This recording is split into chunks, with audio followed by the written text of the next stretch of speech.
Hello everybody, my name is Melanie Uribe and I will be talking today about teaching cultural awareness and social justice and the graphic design education and curriculum. Let me tell you a little bit about me first. I am originally from Venezuela. I have been a designer for about 20 years, and during grad school I was having some time to explore my designs, my own aesthetic, try to figure out what I wanted to say as a designer. And I realized a lot of my work focused on social justice and immigration issues. This passion has continued throughout the years, and I now try to transfer that passion into my students. Not necessarily to follow my path, but for them to try to create their own path in the world of social justice and creating some cultural awareness around them.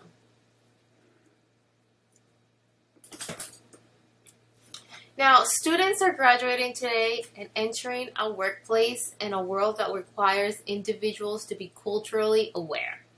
Cultural awareness refers to the development of consciousness of culture and the ways in which culture shapes values and beliefs. So this begins with understanding of the influences of one's own cultures. And it allows one to see similarities and differences of culture and its influence on various aspects of an individual's life. So today, intercultural awareness is a necessity for effectively navigating both home and work life. Younger generations are expected to connect and work effectively with individuals from different parts of the world, making awareness of other cultures essential, especially right now in the world of COVID, where we're not necessarily meeting each other face to face, but working in remote ways with people from all over the world. But despite the global multicultural environment that many graphic design professionals are expected to work in today, design students are often provided with little educational training on these topics. There's no cultural understanding or no global awareness behind the principles of design or the principles of typography. So the purpose of this presentation is to give you an example of a graphic design assignment that was developed with the primary objective of teaching cultural awareness and social justice to undergraduate art and design students in their first typography class. Now, graphic design is a tool for moving people to action. When design is utilized to further the cause of social justice, to promote equity and opportunity, amazing things can happen. It is important to discuss this with students early on how design promotes diversity and inclusion, brings people together to solve problems, and advocates for a progressive culture of creativity and overall well-being for individuals and communities. So this past year, as I was trying to develop a new project or a collaborative project, different than the typical social justice posters that I've done in the past, I decided to collaborate with the Latin American and Caribbean Studies program at my university. And every year, they pick a specific social justice issue to bring into the university to create awareness. And this past year, the event centered around Seth Michelson and his latest book, Dreaming America, which is Voices of Undocumented Youth in Maximum Security. It is a sad truth of our society that certain forms of language speak louder than others, such that certain voices remain inaudible no matter how important their words may be. With this book, the author, Michelson, seeks to remedy this injustice by sharing in Spanish and English the words of unaccompanied children held in maximum security detention by the U.S. Office of Refugee Resettlement. Throughout 41 poems that reflect on post-trauma, present struggles, and future ambitions. The collection offers a simultaneously tragic and hopeful glimpse into the lives of young people who find themselves out of place, asking only to be given a chance in a country that many idolize, even from behind bars. So for this project, each student received a copy of the book. They had a few months to read through all the poems. Again, those were in English and Spanish. So the students could decide which version to read. They had to create a typographic visual interpretation of the poem from the book, integrating type and image. So this was the first project where the students had to mix both typography and images or illustrations, still using the typographic principles and layout styles that have been learned in class over the weeks of the semester. And I will show you a few of the examples that my students created. So this student decided to incorporate Psalm 68:5-6 to express how God takes on the role of father to the fatherless, which is the name of the poem she selected. The poet and the student share the absence of a parental figure, leaving them to raise themselves to some extent. But she wanted the poet to know that just as God stepped in and showed her how to grow and heal, he wants to do the same for the poet. Additionally, the verse talks about how the joy God brings is enough to make prisoners like this poet sing happily. She added a gradient background to show how things get lighter as you draw near to God and he shines down from above. The rosary beads around the wrist resemble handcuffs, as it can be painful to cling to faith instead of blaming God. Even so, the poet chooses to reach out to the Lord in times of trial, not coerce him. She made the cross gold because it outshines the surrounding darkness, as shadow never overcomes light. Lastly, the scroll with scripture shows how the word surrounds him and covers him in his most painful times. So with this example, I can see how a lot of the students gravitated to specific poems because of their own background. In this example, the poem that the student chose to represent is titled Crossing Borders. It describes a young individual's dream to live in the United States with their family and their desire to break through the barriers that stop them from achieving this. One of those barriers is the struggle of learning English, which is mentioned throughout the poem several times. She chose to interpret the struggle of language by creating a barrier out of the poet's writing. The barrier consists of faded Spanish and bolder English translations arranged to mimic a chain-link fence. The bolder text represents the prominent difficulty it creates in the poet's life. The chain imagery is meant to recall visuals of border walls and cages in the viewer's mind in order to highlight the cruelty that many young migrant kids face. This design is also dedicated to crossing borders. And the poem for this student describes the struggle a person has with the depressive thoughts and confusion, where faith and prayer is what's pushing them forward during this difficult time. She created a silhouette of a person that's covering the words the person is dealing with and struggling with. Above the head are positive words that describe the faith in God. The gradient colors symbolize the hope they have in God, and the red figure on the right side symbolizes the pain behind the undocumented youth, and the blue figure on the left side represents the faith and hope that they still have in God. Here's another example where a student really gravitated to another poem because of her faith and her past experiences. So the poem in particular is called To My Mother, and it talks about how the poet really misses their mother and how their mother is beautiful and was always with them. But now there's a sadness because they don't really know if they're going to see each other again.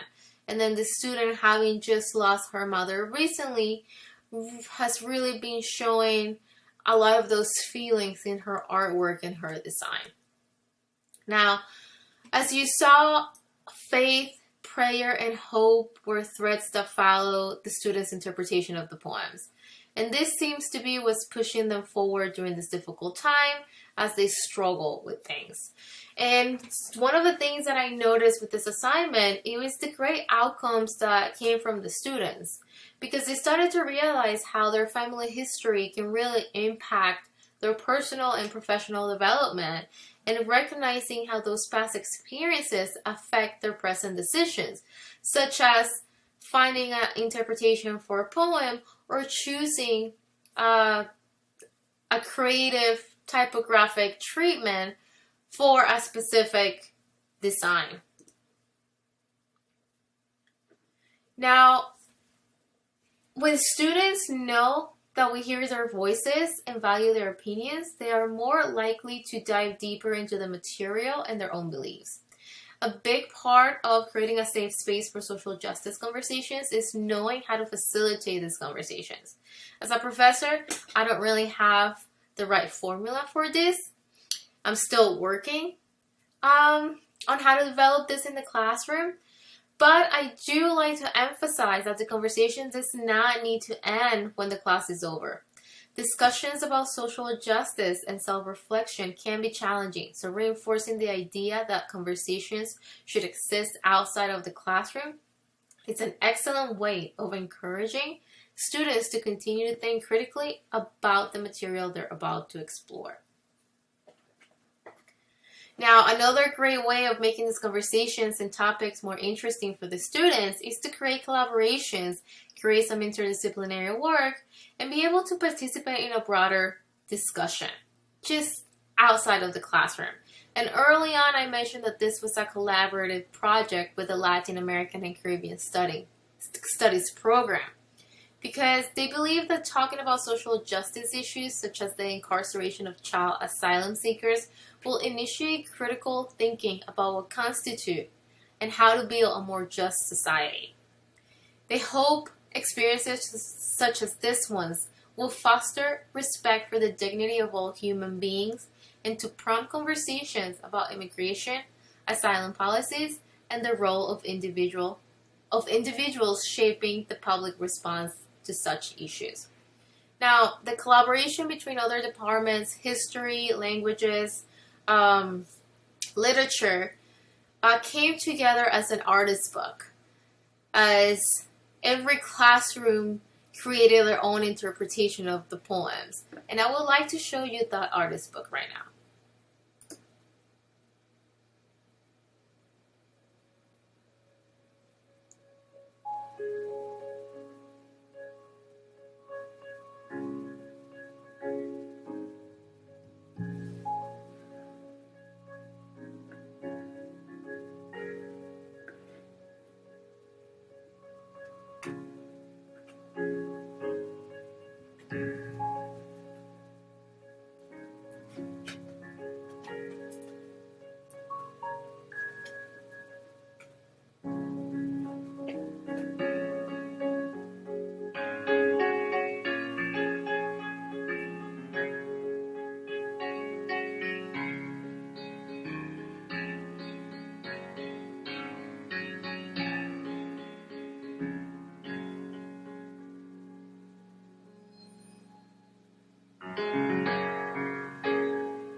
Now, this project was so successful that we will continue participating in this collaborative effort next year with the book title Detain and Punish.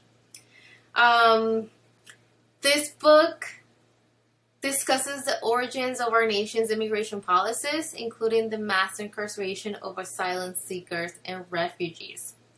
Written by Dr. Linkskog, he discusses how the arrival of several hundred dark-skinned black Haitians in 1991 led U.S. policymakers to embrace a policy of incarcerating refugees and asylum seekers in detention facilities and for-profit prisons. Today, over 200,000 foreigners, many who arrive as hopeful refugees and asylees, are held in maximum security prisons accused of no crime but attempting to flee from persecution and violence. With this type of projects, we hope to continue to create excitement as a means to create student interest as well in the current debates of immigration, state violence, systematic racism, and the U.S. incarceration system, but also to encourage broadened student interest in the Caribbean, the U.S.-Caribbean relations, and human rights in general. Now, I want to end just talking about how one of the most common misconceptions of design is that it is understood strictly for aesthetic, or some people believe that it's just even a hobby with little to practical use. But design and typography play a vital role as a contributor to the arts, and it also acts as a facilitator of culture and society on a global scale. I'm sure all of us here at Type We can agree with this. It is necessary to weave social justice and cultural awareness into the design curriculum because it allows students to explore their own worldviews and discuss them with their peers. So graphic design can really remind people of the unjust reality of our current immigration laws. It can raise awareness. It can call for change to the laws. There are plenty of high-profile issues in the news now that are directly related to immigration, and graphic design can really leave a mark. It can remind us to listen to the voices that deserve our attention, even when the barriers, both social and physical, make them difficult to hear. So I really hope you'll enjoy this presentation. I'm looking forward to continue talking about this and creating a discussion around the subject later on. And I am definitely looking forward to continuing these projects every year and to expand the projects and see new and different ways of incorporating cultural awareness and social justice into my classrooms. Thank you.